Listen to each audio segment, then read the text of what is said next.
பரமசத்தியத்தில் பரவசம். இன்று செப்டம்பர் 23 இன்றைய தலைப்பு ராஜ்யம் மற்றும் அவருடைய விருப்பம்.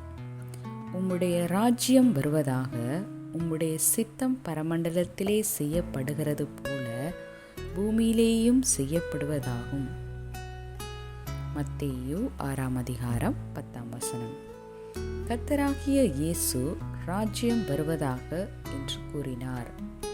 ஏனென்றால் அந்த நேரத்தில் உலகம் வேறொரு ராஜ்யத்தின் கட்டுப்பாட்டில் இருந்தது.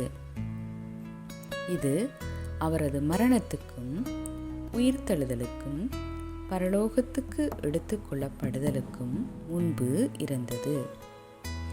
இது புதிய சிருஷ்டியின் வருகைக்கு முந்தியது.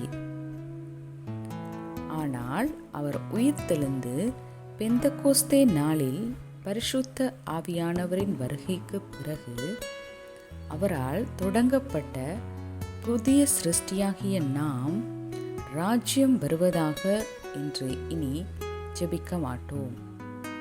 ஏனென்றால் அவர் அந்த ஜெபத்தை நிறைவேற்றி விட்டார். நாம் இப்பொழுது கிறிஸ்து இயேசுவின் மூலம் இரட்சிப்பின் வழியாக இந்த ராஜ்யத்தை பெற்றுள்ளோம். அதனால் அசைவில்லாத ராஜ்யத்தை பெறுகிறவர்களாகிய நாம் பயத்தோடும் பக்தியோடும் தேவனுக்கு பிரியமாய் ஆராதனை செய்யும்படி கிருபையை பெற்று பற்றி கொள்ள கடவோம். எபிரேயர் 12:28. மேலும் பரலோகத்தில் செய்யப்படுவது போல பூமியிலும் செய்யப்பட கடவது என்று அவர் கூறியது தேவனுடைய சித்தம் அந்த நேரத்தில் பூமியில் செய்யப்படவில்லை என்பதாலேயே.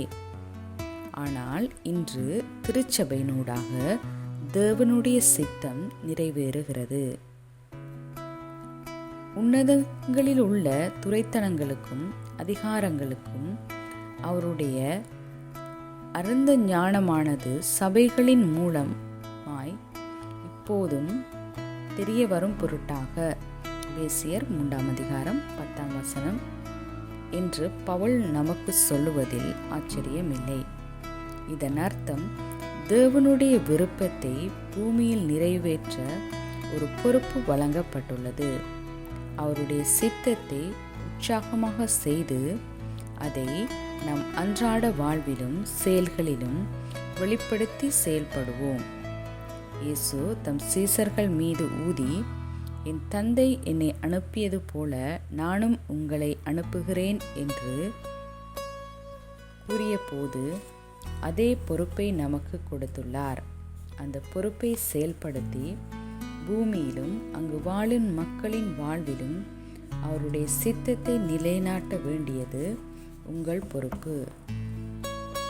நாம் மறுபடி பிறந்த பிறகு இவ்வுலகத்தில் இருப்பதற்கு காரணம் அதுவே. பரலோகத்துக்கு செல்வதே முழு நோக்கமாக இருந்தால் மறுபடி பிறந்த நேரத்திலேயே நாம் எடுத்துக்கொள்ளப்பட்டிருக்க வேண்டும். இருப்பினும் ஒரு நோக்கத்தை நிறைவேற்றுவதற்காக நாம் இந்த பூமியில் வைக்கப்பட்டுள்ளோம். நாம் தேவனுடைய ராஜ்யத்தை நமக்குள் வைத்துள்ளோம். எங்கே போகிறோமோ அங்கே தேவனுடைய ராஜ்யம் நம்மோடு கூட வரும். 2 கொரிந்தியர் 5:20 கூறுகிறது, ஆனபடியினாலே தேவனானவர் எங்களை கொண்டு புத்தி சொல்லுகிறது போல நாங்கள் கிறிஸ்துவுக்காக ஸ்தானாதிபதிகளாயிருந்து தேவனோடே ஒப்புரவாகுதல் என்று கிறிஸ்துவ நிமித்தம் உங்களை வேண்டிக் கொள்ளுகிறோம். நான் நமது கிறிஸ்துவின் பரலோக ராஜ்யத்தை கிறிஸ்துவின் தூதராக பிரதிநிதித்துவப்படுத்துகிறேன். நாங்கள் தேவனுடைய ராஜ்யத்தின் சட்ட ரீதியான பிரதிநிதிகள். இந்த மனநிலை உங்கள் தெய்வீக பணியை முடிக்க உங்களுக்கு வல்லமை வழங்குகிறது. தேவனுடைய ராஜ்யத்தின் செய்தியை நீங்கள் முழுவதும் பரப்புவதன் மூலம் தேவனுடைய விருப்பத்தை வெளிப்படுத்தலாம். ஜெபிப்போம். அன்பான தகப்பனே, தேவனுடைய ராஜ்யத்தின் தூதராக இருக்கும் பாக்கியத்திற்கும்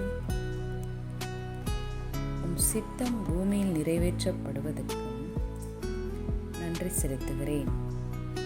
நான் தேவனுடைய ராஜ்யத்தின் மகிமையை பரப்பி அதன் அழகையும் சிறப்பையும் வெளிப்படுத்துகிறேன். இன்னும் ரட்சிக்கப்படாதவர்கள் ரட்சிக்கப்பட உமது சத்தியத்தை அறிவிப்பேன். அத்துடன் அவர்கள் அந்தகார வல்லமையிலிருந்து உம்முடைய குமாரனின் மகிமையான சுதந்திரத்துக்கு உயர்த்தப்படுவார்கள். இயேசுவின் நாமத்தில் ஆமென்.